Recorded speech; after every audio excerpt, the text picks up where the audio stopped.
It's the 7th of July and welcome to From the South. Suspended Brazilian Speaker of the House, Eduardo Cunha, has resigned his post at the lower house. He had already been suspended from the position back in May, allegedly for trying to obstruct an embezzlement investigation against him. He is also the architect of the impeachment attempt against suspended President Dilma Rousseff, for which he says he is paying a high price.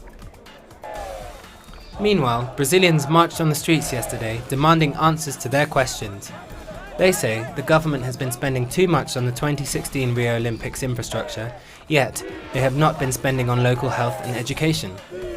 Teachers who are part of the protests say they have been doing so for the past 3 months. At least 6 people were taken into custody by police during the demonstrations.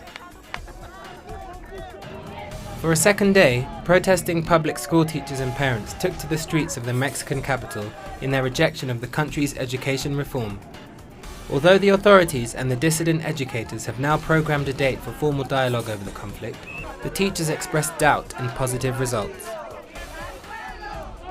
Compañeros, si aprendieron a sumar, fue gracias a un maestro, que no se les olvide nunca. In recent weeks, the common sight of riot police in Mexico City shadowing the peaceful marches of dissident public teachers of the CNTE has become what one teacher says part of a strategy to criminalize the educators' movement.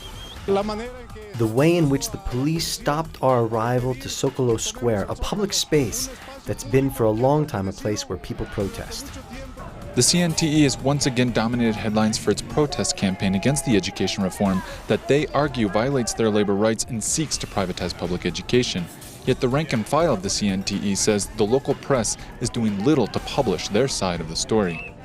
Well, they seek to discredit our work, our profession, our dignity as teachers, and above all to hide the truth from the country. The media smear campaigns mixed with police repression culminated in violence that led to 12 teachers being killed by police bullets in Nochitlan in mid-June in the state of Oaxaca. The teachers believe the public outcry against state violence has pressured the Interior Minister Miguel Ángel Osorio Chong to the negotiation table. We want a dialogue with respect and respect of our rights, not to violence, to aggressions, and the repression that the federal government is committing against educators.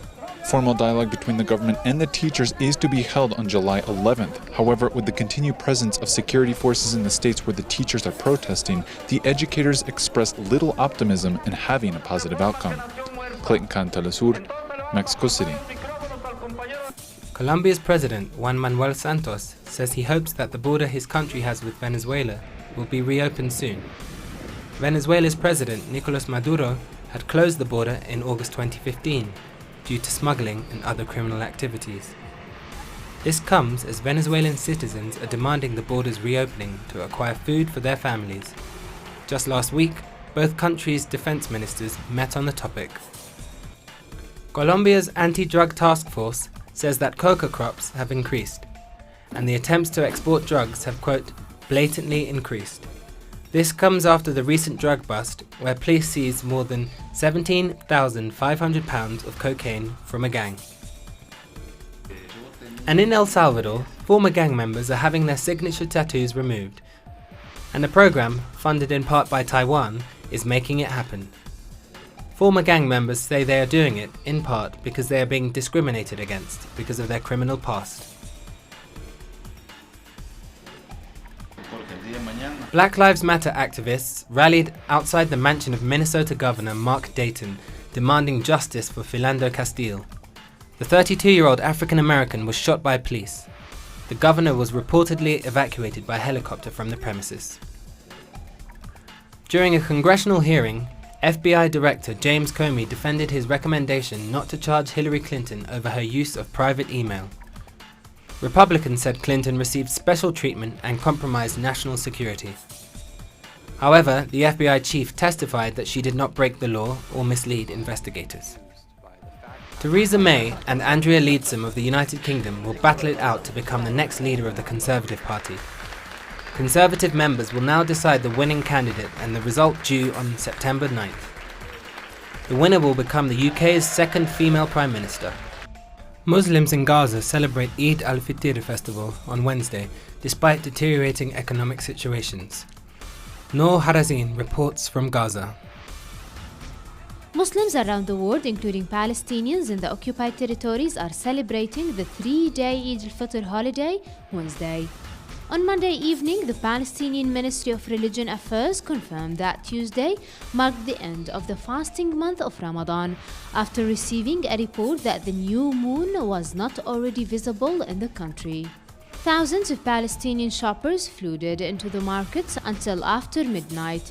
In recent days, Gaza markets and streets have been bustling with shoppers enjoying preparations for the Eid holiday.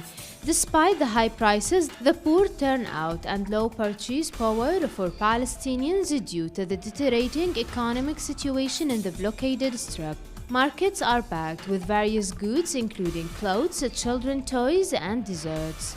People want to buy and go out to let go of stress and find relief. We're living the atmosphere of festivity in all its details after 1 month of rituals. But as a previous prisoner who spent 15 years in the Israeli jails, I know how prisoners and the relatives of martyrs who lost their children are deprived from enjoying the joy of Eid. We pray them patience and freedom to our prisoners. For many residents, this Eid is most probably better than the 2014 Eid, which coincided with Israel's deadly offensive protective edge on the coastal territory. Palestinians in the Gaza Strip usually celebrate Eid with an early morning prayer. Some people visit the graves of their loved ones to send them their love. This Eid is time of fun, presents and parties. Families, neighbors and friends spend time together over Eid, exchanging gifts and sharing meals. Nur Harazin, teleSur's TV, Gaza. At least 2 policemen and a female civilian have been killed and 9 police officers wounded when militants used bombs to attack officers protecting an Eid prayer meeting in Bangladesh. One of the attackers was shot after an exchange of gunfire at the scene. The death toll from a car bombing at a crowded shopping area in the capital of Iraq last weekend has risen to 281. More than 300 people were wounded in the country's worst attack since the 2003-led invasion. Italian police have arrested an extremist football fan for the killing of a Nigerian refugee. Amedeo Mancini allegedly beat Emmanuel Chidi Namdi to death, who was defending his partner over racist insults made by Mancini. Namdi reportedly fled to Italy to escape Boko Haram. On Wednesday, Brazil presented the parade uniform that athletes will use in the opening and closing ceremonies of the 2016 Rio Olympics. The uniform was complete with pieces inspired by nature and diversity in the country. The designs were created by Brazilian designer Lenny Niema in partnership with C&A. More on these and other stories on our website telesurtv.net/English.